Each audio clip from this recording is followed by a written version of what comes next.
You don't want to go and believe nothing you get from him, Professor. He probably bought 200 of them in a job lot. Do you mind? This is the real McCoy, this is. It comes from an unimpeachable source. What's that, then? That means it is beyond reproach or question. I know what unimpeachable means, bird bath.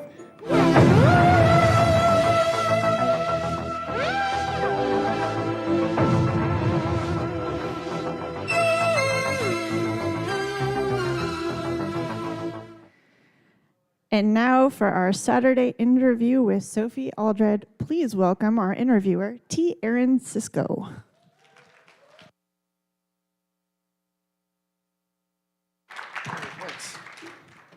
Hello, everybody.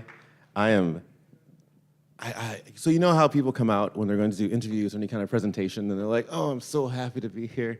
This is a great honor. No. I am so happy to be here. This is a huge honor because everyone has their favorite doctors. They all have their favorite companions, and those are subjective, right? No, that's incorrect. There is a best. Like, doctors, maybe you can make some argument, like, yeah, like, is it Baker, is it McCoy? It's McCoy, but, you know, who's the best? But with companions, there is a definitive, clear, objective top of the pops, and here she is, Sophie Aldred.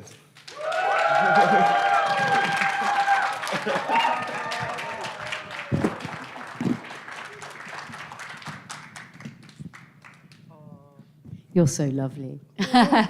And it's our anniversary today, isn't it? It is. Tell them what you told me. So, there's little kids in the audience, though. Oh, no. Earmuffs, okay? Earmuffs. So, Sophie is how I found out that I like girls. And it was 36 years ago today. Isn't that great? It's crazy. What did you see? Which one, can you remember which episode it was? Well, see, the problem with the Dalek episodes is that they're all blank of the Daleks. Yes. So it was blank of the Daleks, but it was... Remembrance of the Daleks, it would have been, yes. Beating up the Dalek with a baseball bat. I was like that. I didn't understand what was happening, but I was like, I like what's happening right now.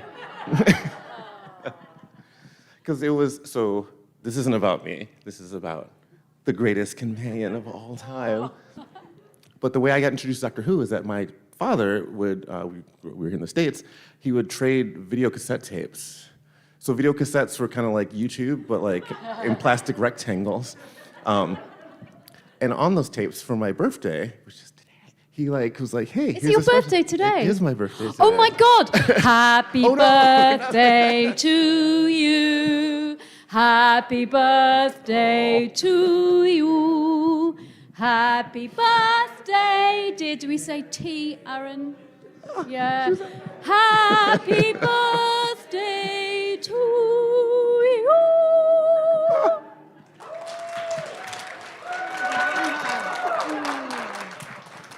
Oh, that's so lovely. Oh, yeah. Wow. All right, that's it. Good night, everybody.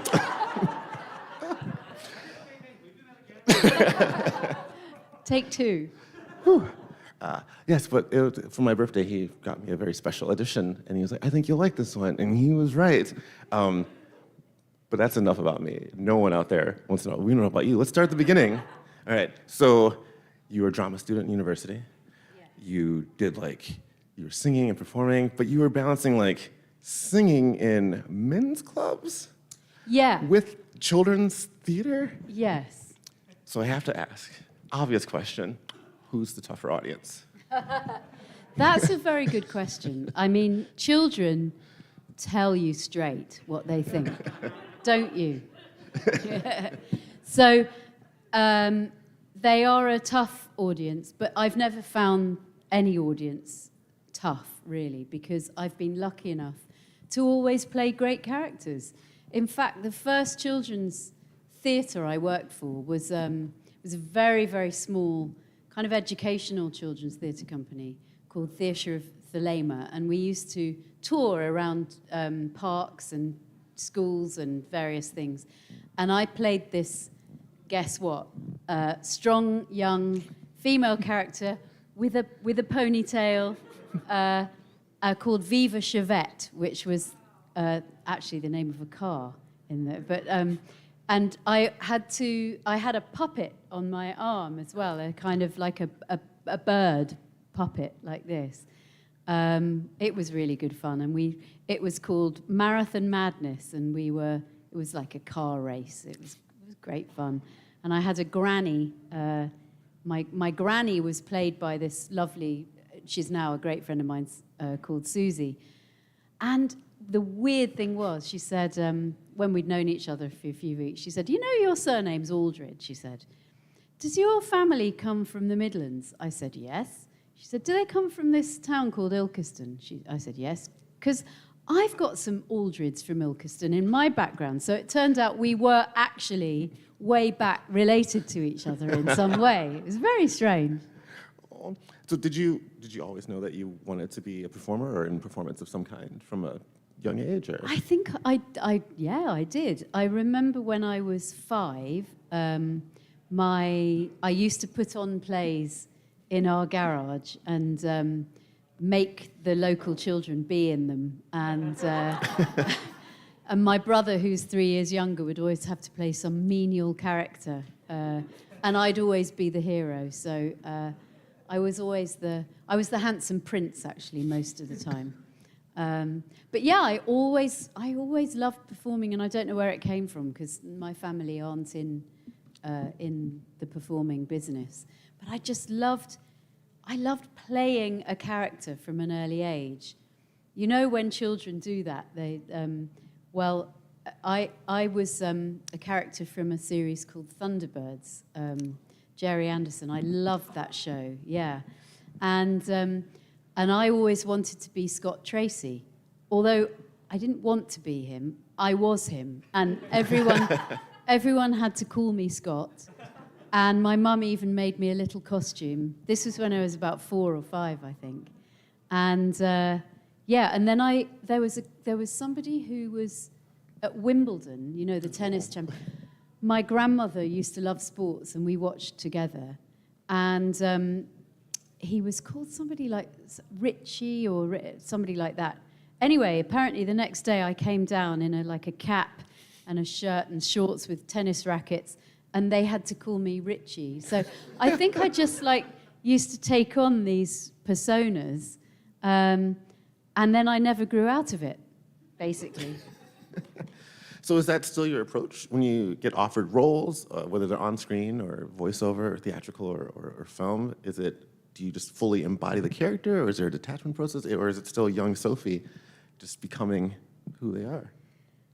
It's weird, isn't it? Because I didn't go to drama school, so I didn't actually train. But somehow, I don't know what I do. I don't quite know what my process is, because I'm not a method actor, but I somehow read the script and I know who the character is. I kind of know what they're like. And so it was like that with Ace, actually, because when I first went for the first audition, the speech that I was given to work on in the audition was handed to me in the reception area at this office building where John Nathan Turner's office was.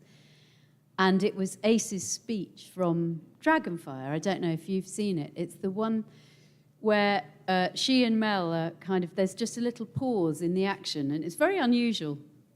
And she talks about her background, and she says, I looked up at a gap in the clouds, and I wondered who my mum and dad really were. And it was that speech. And it was bizarre. I just felt this. As soon as I read it, I thought, yeah, I know what to do with this speech. I know how to do it. And it's a bit like that. So I don't really know what it is. It's strange. I kind of know the characters. Even in an audiobook, I kind of know what they're like somehow. Yeah. So I have to ask, and I know you've done a lot of interviews and you've met a lot of our illustrious congoers, but when you got a call or a letter, when your agent rep said, hey, you're going to be Ace, what was your reaction? What happened in that moment? Well, I was backstage at a theatre in Manchester. I was doing...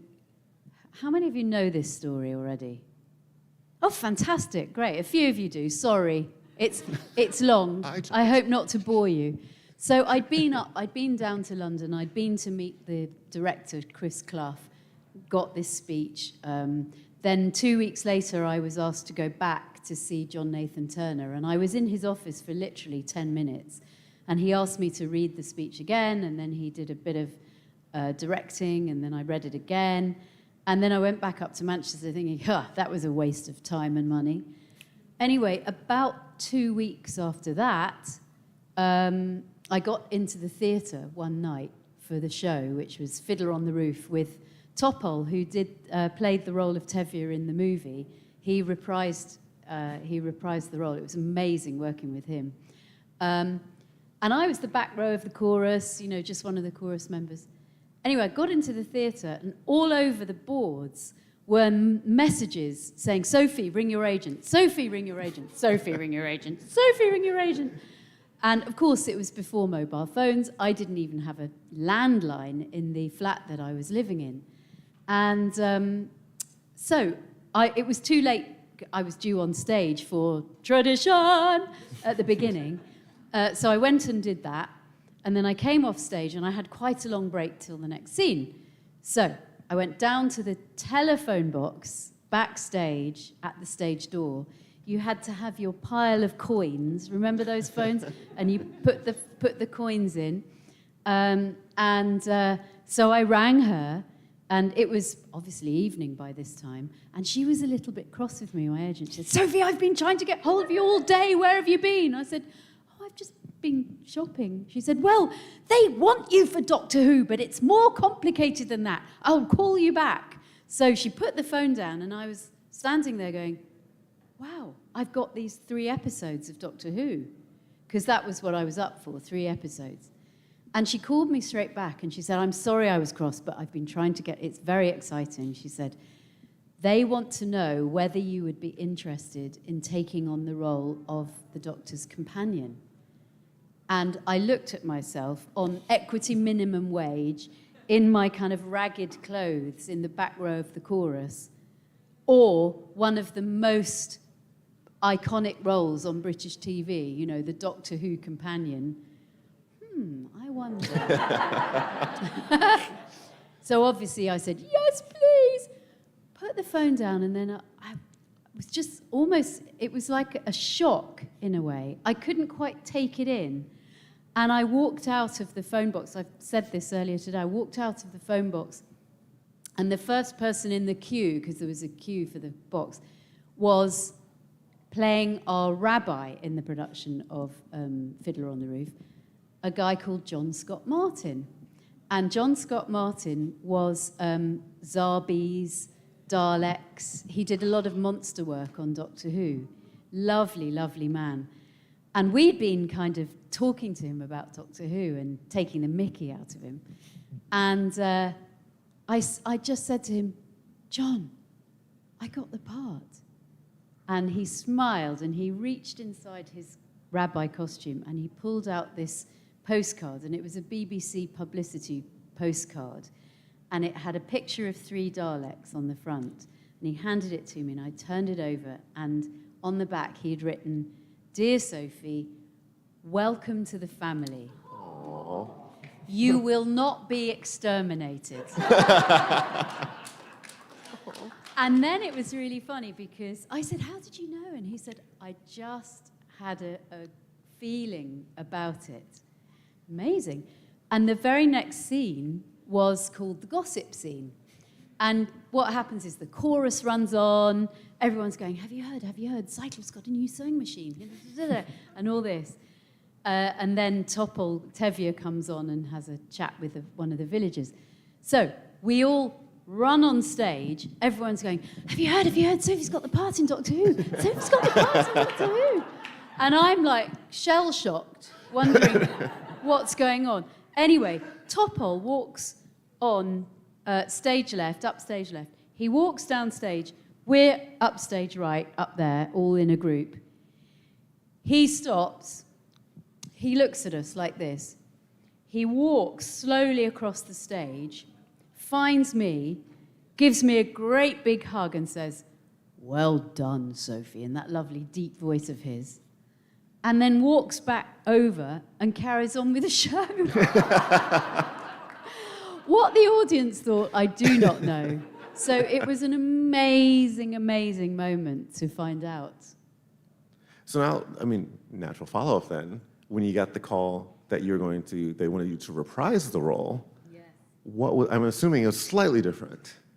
Well, I was saying this yesterday, so again, apologies if you've already heard this story, but I was at home. It was probably beginning of September 21, and I just got a call out of the blue from my agent, and she said, Sophie, she said, Andy Pryor, casting director of Doctor Who, has just been asking for your availability.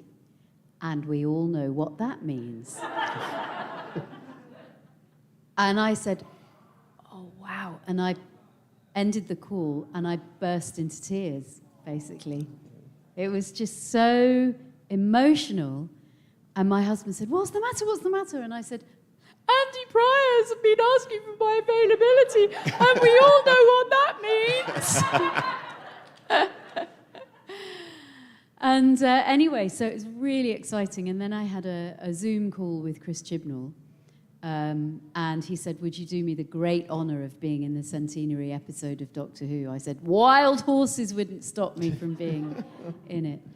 And then he was great. He said, what do you think Ace would be like, and what do you think she'd be doing, and da, da, da. And so I was able to say, what even what she'd be wearing, or what I thought. And I said, by the way, I've still got the jacket. Would you like that? And he kind of he went like that, and he said, yes, and got all fanboy about it. And it was just like a dream come true. It really was. Mm. Oh, was there a moment? So that's 2 questions in a row that you've already been asked, and so apologies if you guys missed it. Not everybody was here yesterday. Who was here yesterday? Just for a kind of a quick. So not everybody. I guess I have to ask you questions that I don't think anyone else has asked. Okay. So, when did you realize you were an icon? Oh, that's a good one. Oh, yeah, I like that question. I don't know. I mean, for me, it's an absolute privilege to have played a part which made a difference to people. I think that was because I think that being a companion in Doctor Who, whoever you are, it does make a difference to people. And I think Ace in particular, because of the way the part was written, because she was a very realistic character, and in those days, we didn't have characters like that, did we, on TV so much? Well, we certainly didn't in the UK. There wasn't a good representation of a young, feisty woman who knew her own mind and who could take on a Dalek with a baseball bat. There really wasn't that much of that in general mainstream family viewing TV. So for me, it's just been an absolute pleasure to have met people who've come up to me and said, Ace made a real difference to me when I was growing up because they've said, I was being bullied in school, or I was really confused about my sexuality, or I didn't feel like I belonged anywhere, or that was great, that scene with Bonnie at the beginning, because Ace is somebody who doesn't feel she belongs anywhere. And I think that when you're growing up, you do go through that phase of really thinking, well, who am I, and what is the world, and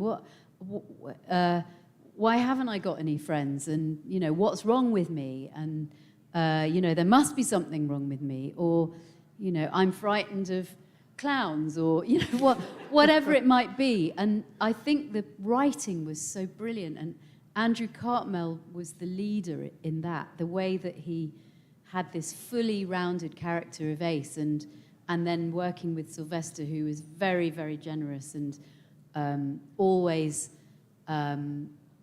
up for Ace taking the storyline Sylvester wanted to step back a bit from driving the story because he wanted to be more of a kind of mysterious, kind of slightly, funnily enough, it was interesting watching bits of Curse of Fenric today, slightly sort of menacing.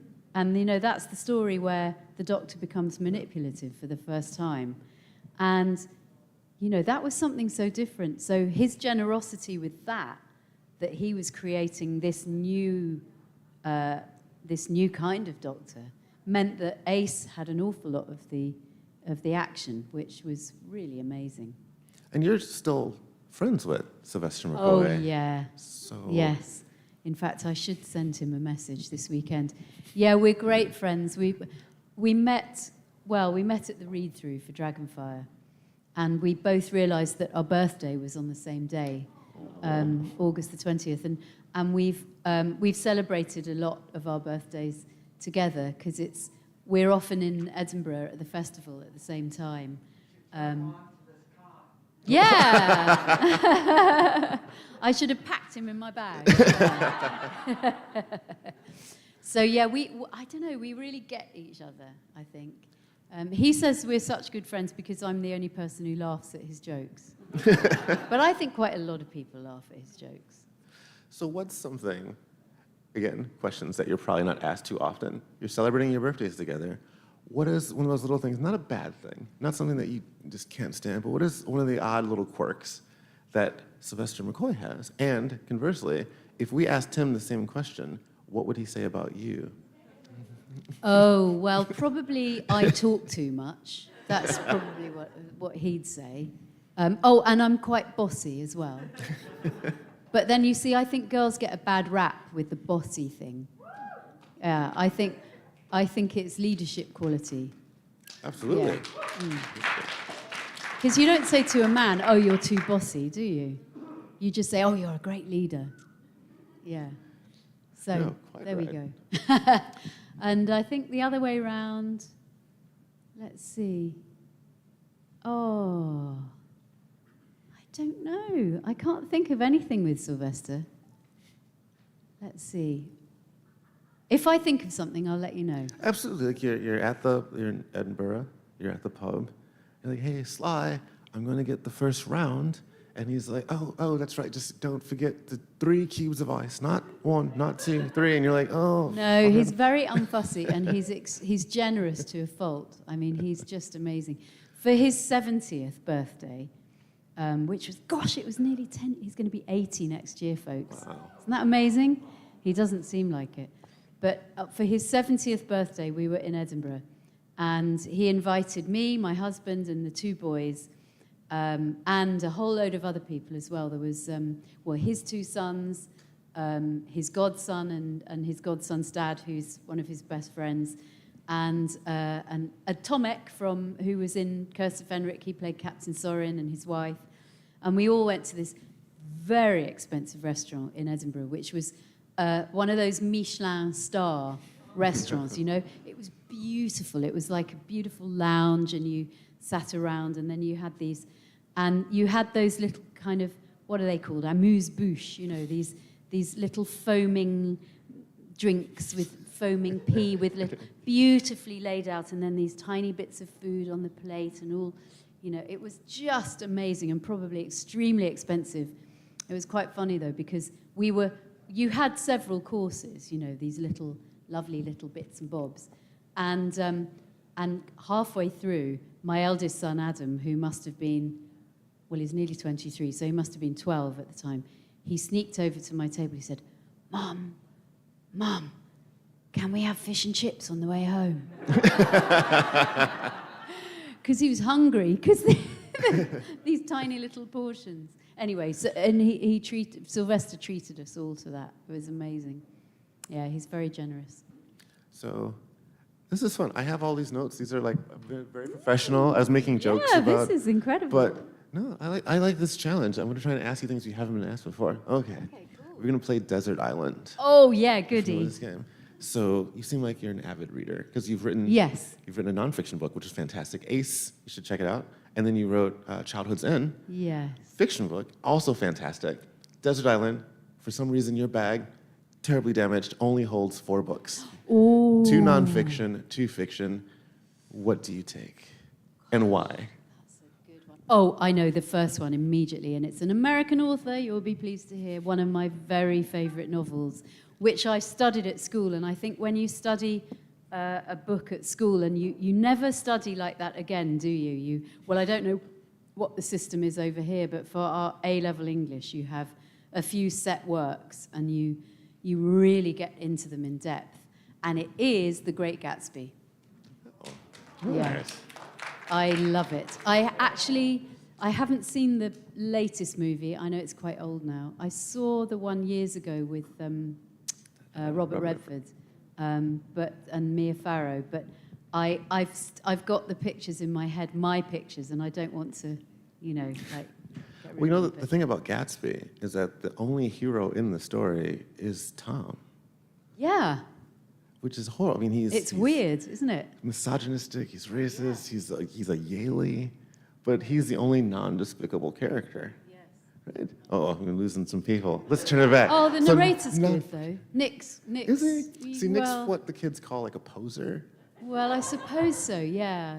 He is a bit of a. He's trying to get in with the in crowd, isn't he? Well, he literally opens the book saying, don't judge anyone, and then spends like 150 pages judging the shit out of everybody. But yeah, I love that novel. I think it's so clever. Let's see, what's another one? I've just read it for the first time, and then I went to see an adaptation of it in the West End, which was absolutely brilliant a few weeks ago.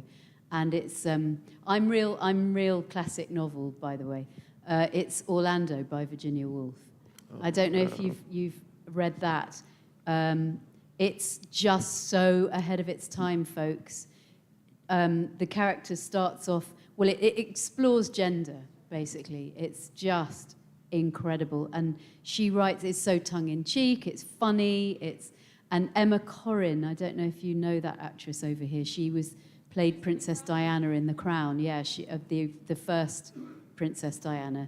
And, well, I say she, they are amazing. They do 15-year-old boy. I've never seen anyone portray a 15-year-old boy so brilliantly as an adult. They are really brilliant. Anyway, so yeah, I love Orlando. Oh, there's so many, but then there's kids' books as well. Yeah.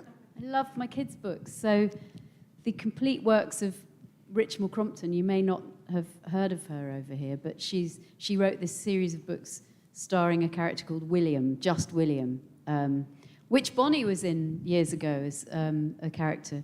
Anyway, there's Swallows and Amazons by Arthur Ransom, which very English. I think yeah. And then the non-fiction. Yeah, maybe just like if your biographies, how-to, self-help, philosophical. I mean, there's this great book called Ace! ! Well, maybe I should take some of yours. She knows that I write. This is so great. Yes. You're all just set dressing at this point. You realize that, of course. But yes, I do. I love reading. And one of the things I'm really pleased about is that the boys didn't really love reading when they were young. We used to read a lot to them, and they would read. But my eldest has suddenly, at the grand old age of 22, he's just discovered reading books and buying books. And he loves, not so much science fiction, but he loves fantasy. Although when he was 11, he asked if he could read my Lord of the Rings. I've got a big fat one, with all the... And he was walking around with it, under his arm a lot. And I said to Vince, can he really be reading Lords of the Rings at 11? Or was it 11 or 12, anyway? And Vince said, well, I'll test him, because he really loves Lord of the Rings. So he said, what do you think of the bit where...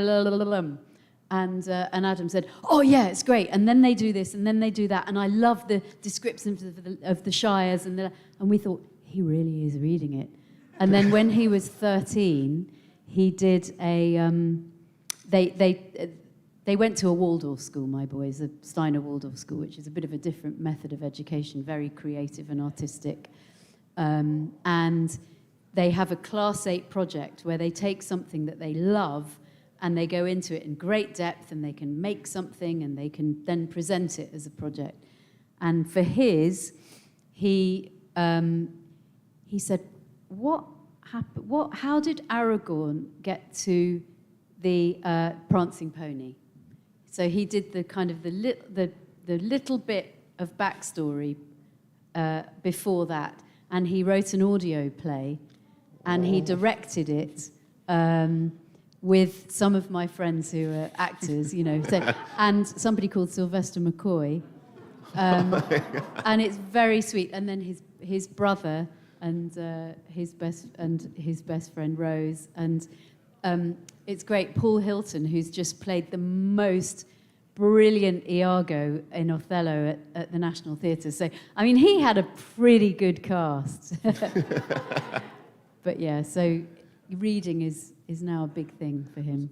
So your boys are, now that they're older, when did you realize that they realized that their mom wasn't just another mom? Well, I think they just thought that everyone was on TV because they grew up with it. And it was funny because there was Paul, who I just mentioned, and his partner, Anastasia, who is, again, an amazing actress, Anastasia Hilly, who does a lot of brilliant theatre work. She's been in loads of, if you look her up, I mean, she's been in everything. And their best friends were their children. So they just assumed that everybody's parents was on TV, and they used to come to conventions and get really bored. And now it's so funny because my youngest, William, he's just starting out in drag, and he makes fantastic costumes. And he says, don't tell people because, so it's funny because they're sort of, he's getting this following now of his own. And but it's just natural in a way. It's not kind of a big deal for them. I think when you grow up into it, it's not really. They'd probably much rather I'd been normal. No, they do like it. I'm sorry, I keep interrupting. I've just thought, actually, having said that, I do remember travelling into London on the train one day with Adam when he was probably about 8 or 9. Well, what year did Doctor Who come back? No, 5. 5. Oh, yeah, it must have been a couple of years later, and he had watched a couple. Anyway, we were on the train, and there was a boy sitting in the next seats, and he had a Doctor Who rucksack.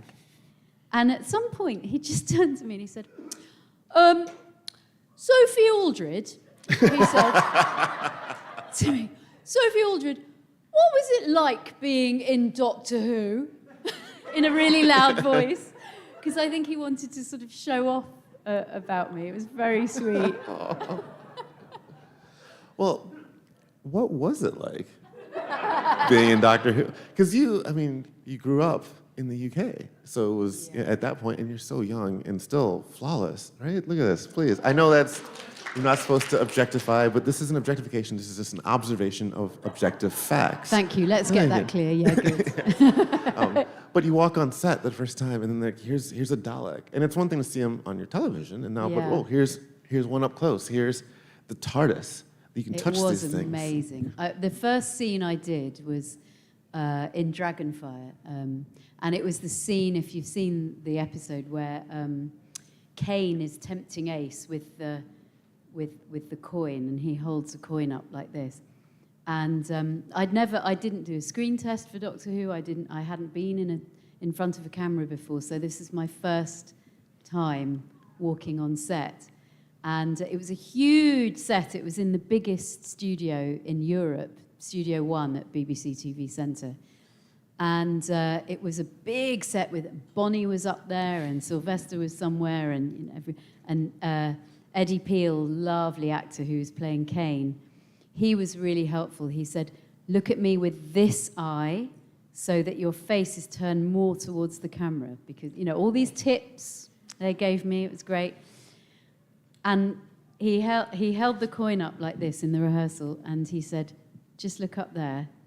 And I looked up, and in the ceiling were all these monitors, so that people could see the shot, frame up properly. They could, the costume and makeup people could see what was needed, and there was my face, massive. I mean, the screen was just completely full of my face, and I was just, and I was meant to be frightened, or Ace is a bit like, no acting required. It was great. So, between the studio shots and the location shots, did you have a preference? Yeah, I loved working on location. I think because it gave you a chance to be with the other actors and the crew, and we all got on so well together. It was like one big party. And there's something about being on location where you don't have to imagine so much. I mean, I've got a good imagination. I do like imagining. But say in Dragonfire, you sit down on one of those rocks and it goes, because it's made out of polystyrene and it squeaks on the studio floor. And it's all kind of cling film and smoke and mirrors. Whereas on location, wow, you really are in that, like I'm thinking in Sylvan Emesis, it's a 16th century cottage with kind of, the atmosphere is just already made. It's amazing. So, and you just mentioned like the crew and the cast being more familial on location.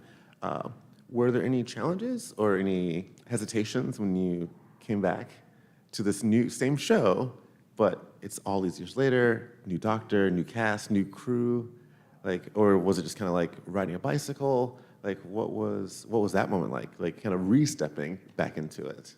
I think that, it was challenging because there's expectations now, And the very first day on The Power of the Doctor, we don't have rehearsals anymore. So, when you're filming, you just walk on the set and you just have to deliver like that. So one of the challenges was thinking, gosh, can I actually learn lines anymore? Because most of my work now is reading audio or animation or doing drama or whatever it is. So that was a challenge. But it was very quickly dispelled, I have to say, because you're always put at your ease by the wonderful makeup team and the costume people. They are always so great. And then, walking onto set, it was in the Bristol Museum, in this beautiful little section, which was an art gallery.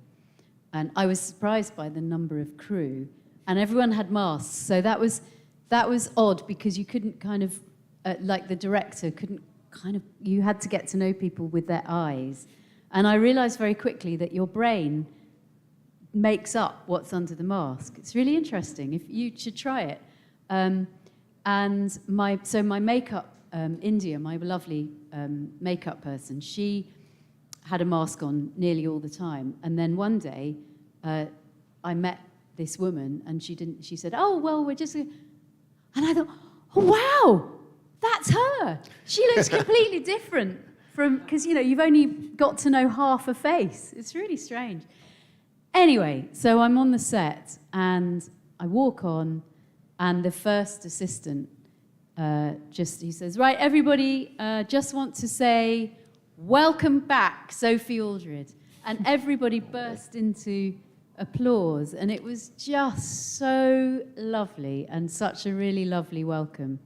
And it turned out that even though quite a lot of the crew were very young and could never have watched Doctor Who, when it was originally transmitted, a lot of them were fans, and so they were all, coming up. Oh, is that the real jacket? And the Ace, it was so welcoming, and it was so similar, the whole atmosphere. Jamie, the director, was absolutely lovely, really great. I loved working with him. And then, of course, we went on to work with Janet and Gemma, and the three of us were like a little gang.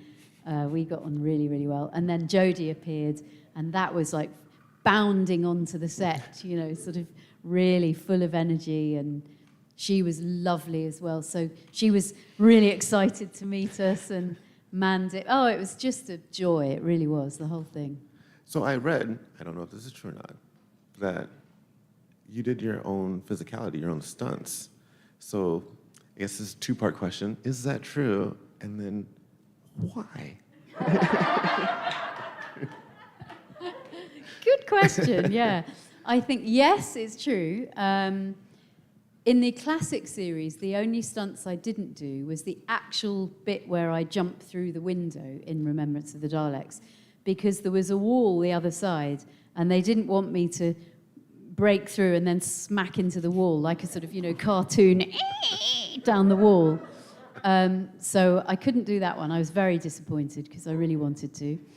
And then the other one, I did end up doing it, was on the church tower in The Curse of Fenric. There are some point of view shots, POV shots, of what Ace is seeing as she climbs down. And I wasn't going to do any of that going down the ladder. But in the end, I did. I stepped over the parapet onto that ladder and started climbing down. And then I had to go down at the bottom. I had to go sort of halfway up and then climb down into shot. So I might as well have just done the whole thing. But those were the only 2 times. And the good question, why? And then I did them all for the Power of the Doctor. I don't know. I think I like the physicality. I'm quite a physical. I love fitness, and I do a lot of running, and I do a kind of dance, and I've always been very sporty. And I just thought, I want to do it all. I want to be Ace every moment. I mean, well, speaking of physicality, so I hear a lot of things. I'm very chatty. And I heard that you were enjoying some of the Minnesota's natural wonders, and that there may or may not have been a moment. Oh dear, my poor heels are not enjoying today, because I was wearing snowshoes, and so my boots were rubbing, and I've got blisters. But anyway, I've got plasters on them. Tommy and I had an adventure yesterday.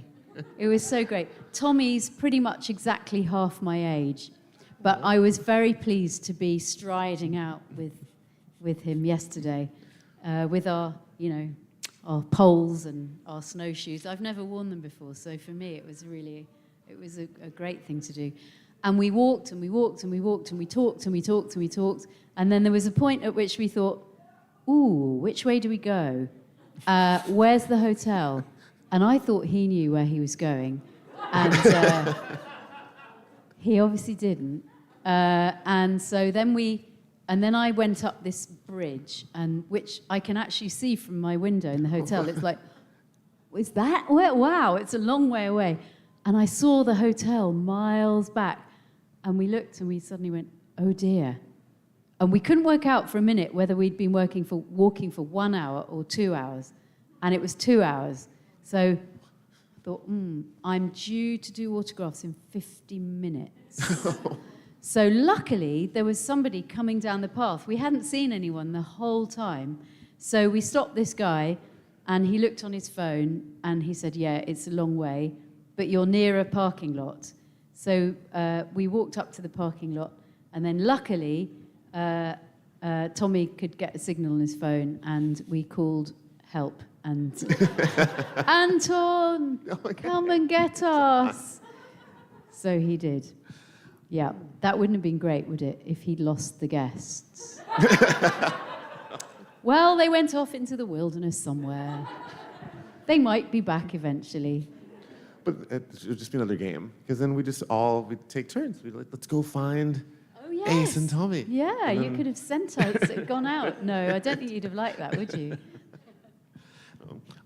I can keep this up for the next, I've waited 30 plus years, so I can keep this going for the next 30 plus years. But I think we have to open it up to the audience. There is a microphone set up. If you have any questions for the incomparable, inimitable, the amazing Sophie Aldred. Oh. I like him. I'm going to take you with me everywhere I go. You can... So I've got a question about what happened after Doctor Who went off the air, and there, you and several other Doctor Who actors all got involved in all sorts of I don't know if it's amateur or semi or how, things like real-time pictures and BBV and all these different things. And it's not something that we see in American science fiction. We started to, but then Paramount put their foot down. How did that actually happen? Was it basically the same kind of work? They call your agent, or was it something that someone knew someone who knew someone who could pass it on to you? How did you get involved in that? How was that? I guess what was the experience of working in that after doing? You were still working professionally, but stepping into these other types of projects. Well, yeah, great question. Basically, Sylvester and I can't say no to any job offer.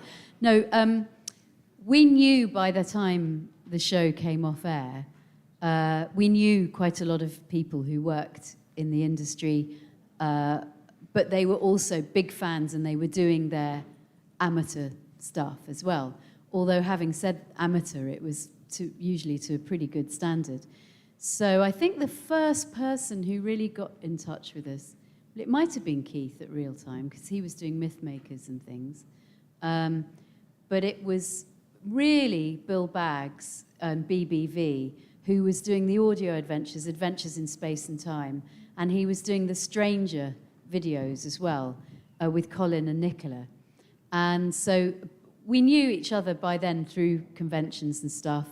And so, yeah, he just rang me one day. He said, "How do you fancy doing a Stranger video?" I said, "Yeah, sure, I'll do that." And it was great because all sorts of people were involved in that. People who now are right for the show. There was, Nigel Fairs and let's see, who else? I think Nick Briggs and all those sorts of people. And then Gary Russell, of course, and Jason Haig-Ellery, and all those lot were hanging around. And then we did the audio adventures, and somebody called Mark Gatiss wrote us one. Who the heck is he, so I was going to say the lunatics have taken over the asylum, but that's not very fair, is it? It's not very nice. But it really was the fans who were driving this kind of, the stuff that they'd always been doing, but then we were available because we weren't under contract to the BBC anymore. Bill Baggs eventually got his knuckles rapped by the BBC because the BBC said to him, "Don't you think that the Professor and Ace is a bit like the Doctor and Ace? Please stop." And so he did. But by that time, there was quite a lot of those audios that we did. And then Jason and Gary, I think it was, went to the BBC and just asked if they could have the license. And I think the BBC said no initially. But then, so they went away and they did something else. They did Bernie Summerfield because Benny wasn't a licensed character. And then I think they went back and the BBC had heard of these and realized how popular they were, and they were very well done. And they said, "Okay, you can have the license." So then that's when it started to get, to get done under the auspices of the BBC, but it was still all very much fan-led. And yeah, there became a blurring, really, between us lot, because, actors are a load of tarts. We just want to work, We'll do whatever we're asked, basically. So that's how it came about. And then also Keith was doing his stuff for Real Time as well.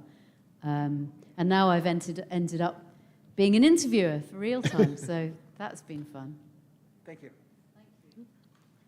So we have had Katie Manning here in the past, and we all love her hugs. How many hugs did you get filming Power of the Doctor? Oh, I've had hugs galore from Katie Manning. I never imagined when I was little, watching Katie Manning being Jo Grant, that she would one day be one of my great friends. She really is a very good friend. And I'm so happy that she is, because she's an amazing human being, as you know. So yes, bring on the hugs. Yep. Thank you.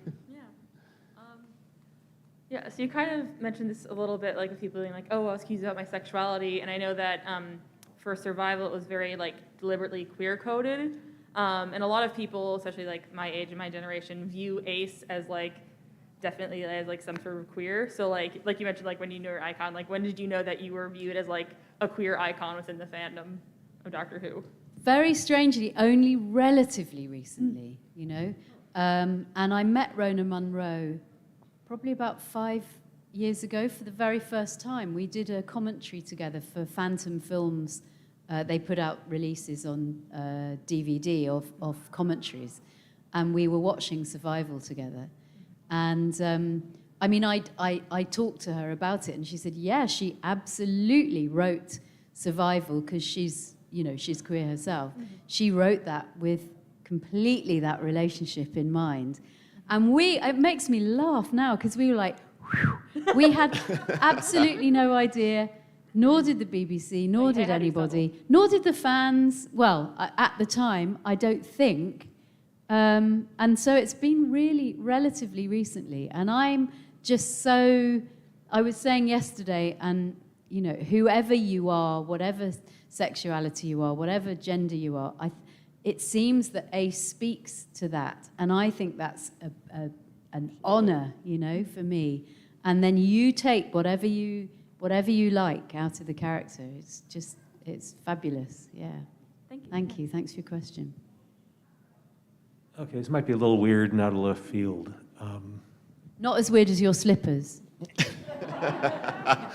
Thank you. They are fabulous, I love them. You want to be comfortable. Exactly, I wish I had them. Why didn't I bring my slippers? So we were watching episodes of Fenric earlier, set in the 1940s in World War II. If you go back to Genesis of the Daleks and many early Dalek episodes, and if you look at the age of the people who had developed the program, I'm curious how much Doctor Who would play into the cultural memory of World War II. I think very much so, because the 60s, goodness me, it's like, only 20 years since, 20, 30 years since the Second World War. And when you think that, my husband was born in 1958, and I think it was not long, really, after rationing stopped, for example. And you just think, wow, it was so close in the kind of cultural history, because it was such a big deal for the UK. So I think that's very true. I think there's a lot of the kind of hangover from, look at the character of the Master even, or and the Daleks, the sort of fascism of the Daleks. I think Snyder looked a lot like Joseph, one of the Nazis. I can't remember which one. Yes. Thin fellow, glasses. Yes, Goebbels. Goebbels, yeah. Absolutely. No, I think you're right. And I think it played a big part, yeah. Interesting question. Thank you. 1958? We should do a panel on that, shouldn't we? We should do a panel on that. Did you say your husband was born in 1958? That, if he was an automobile, he would be a classic car and be very hard to insure, a lot of maintenance costs. I'm not insinuating anything, but if you are in the market for a younger model, I'm not saying replacement. That's why they have 2-car garages. You can have multiple vehicles. Right, where's the Tesla? Well, yes. Next question. Mind you, I'm afraid I'm a classic too. First off, just a bit of trivia. The author of The Great Gatsby, F. Scott Fitzgerald, he was from St. Paul, Minnesota. No, I didn't know that. His birthplace house is still there. No! Yeah. Oh my God. I should go and see it. Definitely. My question was, I can't remember where I saw it, probably on YouTube, but that terrifying clip of filming in Battlefield in the tank when the glass cracks. I never was sure. You have to refilm that, or was that the take used? That was the take used. Really? Yeah, because you couldn't film it. The whole tank cracked. The front of the tank, the front was made of glass, and the sides, the 3 sides were made of some kind of steel or something. But the front panel was this safety glass, which wasn't thick enough, basically. Somebody hadn't done their maths properly, I don't think. And so, yeah, I just felt this under my hands, and this crack appeared. You can see it on the take that they used. Oh, and luckily for me, the visual effects guys up on top of the tank, well, there were three things. There were people up on top of the tank. I put my arms up instinctively like that, and Sylvester immediately saw what was happening and shouts at the top of his voice, "Get her out of there!" And they pulled me up, because otherwise I'd have just gone through the tank with all the broken glass and all the water. Don't know what, I mean, you know, I'm lucky to be here today, really. But it was thanks to Sylvester McCoy. Wow. Yeah. Thank you. That's crazy. Yeah, no kidding. It was interesting. Hi, and thanks for being here. It was interesting to hear, Tommy yesterday talk about growing up involved in this universe. How has your relationship to being part of Doctor Who universe changed as you've aged? Has it deepened the experience? Has it opened your eyes in different ways? How has it changed? Great question. Yeah, it really, I think it's changed partly because I had no idea that it was going to go on for so long. Yeah. None of us did. And it's been an extraordinary journey. I think also because of my relationship with fans, there's a blurring now, because there's so many people who I knew as fans who are now friends, and there's just, I think, a deeper appreciation from me of how much that role has meant to people and how it's made a difference to people, and a sort of, I guess, a kind of a humility to have been able to play a role like that has made a difference, and an appreciation. And personally, I think Sylvester was saying the other day that when I started, I was 24 when I first got the role. In a funny way, I was quite shy, like a lot of actors are, and he was reminding me of that, and quite not timid, but I was like.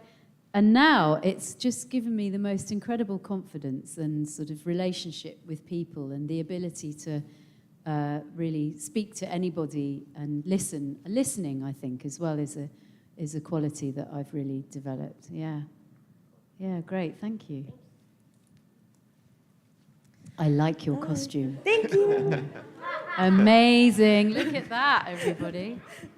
I was wondering, so I don't know if you had seen, but for a little bit of time, there was kind of almost a fan meme. I don't know, they would ask other doctors to read Matt Smith's Pandorica speech. And Sylvester did that one, and it was amazing. So I was wondering if you could steal somebody else's, another companion speech, maybe yourself, or steal another doctor's and give it to Sylvester, and to get to do, if you had one for you or for him or for both. Gosh, you know so much more about this kind of stuff than me. But what would you choose? What speech would you choose to give Sylvester? Oh, that would be brilliant, wouldn't it? Yeah, let's give him that one. That would be amazing. Yeah. And I see a lot of Ace's scrappiness in all of the new female companions, but I think any of, Rose has got a couple great ones, and Donna does too, that I'd love to see Ace deliver. Yeah, that would be good. Yes, great. What a good idea. Mm. Do you watch Doctor Who still? Yeah. So I gotta ask, aside from the 7th Doctor, who's your favorite Doctor and who's your companion? That's like saying who's your favorite child, isn't it? But we know that we always have favorites. We just don't tell them. I mean, yes, of course, I'm going to discount Sylvester, but yeah, John Pertwee was my first Doctor, so I hold him very dear. But then Tom Baker's so good, and they're all great in their own right. They won't see this. We won't tell them. And the modern Doctors, let me think. Well, I love David. I've worked with him many times, but then I think Christopher Eccleston, you know, if he hadn't been so great, it wouldn't have continued, and he's such a good actor. I'd loved Christopher Eccleston in things I'd seen him in previously, and I thought he was a great doctor. They're all good. You can't make me choose. You can't make me do it. Okay, second question, because there's nobody here.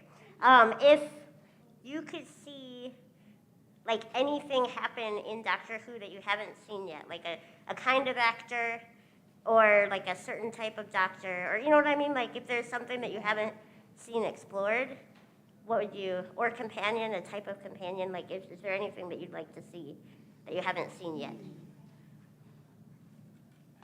Gosh, I'm the wrong person to ask, because I think you need to ask the writers these questions, because they're the ones who are, you know.